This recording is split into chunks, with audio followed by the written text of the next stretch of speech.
세계에서 가장 권위 있는 상은 무엇일까요? 아마 많은 분들이 노벨상을 꼽지 않을까요? 노벨상은 인류의 복지에 공헌한 사람이나 단체에게 수여되는 상으로 총 6개 부문에 대한 수상이 이루어집니다. 화학, 물리학, 생리의학, 문학, 평화, 경제학이죠. 그중 화학 물질의 생리의학을 기초과학 분야라고 하는데요. 이 분야에서 수상을 하게 되면 학문적 권위를 크게 인정받게 됩니다. 현재 아시아에서는 일본이 가장 많이 수상했습니다. 한국도 노벨상 수상자를 배출해보자는 목적으로 2011년 야심차게 기초과학연구기관을 설립했습니다. 바로 기초과학연구원 IBS입니다. IB가 전 세계를 위기로 몰아넣은 이번 사태의 비밀을 풀어내는 놀라운 쾌거를 이루었습니다. 바로 바이러스의 실체를 풀어낸 것입니다. 이번 IBS의 성취는 치료제 개발에 크게 기여할 것으로 기대됩니다. 그리고 우리나라가 염원해온 노벨상 수상에도 훌쩍 다가갔다는 분석이 국제적으로 나오고 있습니다. 노벨상은 그에 가장 크게 기여한 인물이나 단체에게 수여하니까요. 지난 9일 라이브에서는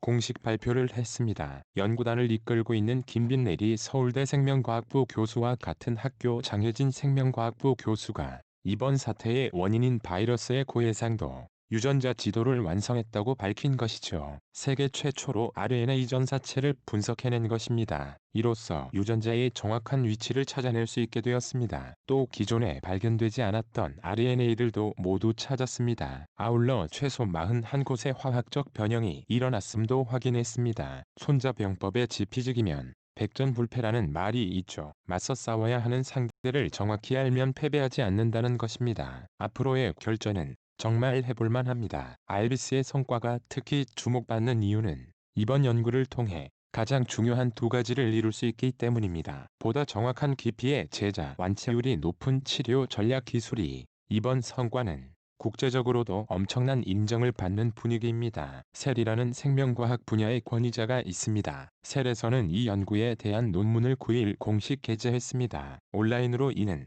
연구팀의 논문 게재 신청을 한 지 한 달도 안 되어 일어난 일입니다. 이례적으로 빠르게 승인을 한 것입니다. 그만큼 현 시점에서 가장 중요한 논문이라는 것이죠. 이 역시 노벨상 수상에 대한 기대감이 크게 나오는 이유 중 하나입니다. 알비스는 선택과 집중이라는 전략을 택해왔습니다. 가장 가능성 높은 과학자에게 막대한 예산을 몰아줘 확실한 연구를 할 수 있도록 보장했죠. 처음부터 노벨상을 받을 역량이 되는 스타 과학자를 육성하려는 목적으로 세워진 것입니다. 이번 연구를 이끈 서울대 김빈내리 교수가 그런 과학자입니다. 김 교수는 국내에서 가장 유력한 노벨상 수상자 후보입니다. 근거는 과학기술 논문 평가에 인용되는 피인용 수를 따진 것입니다.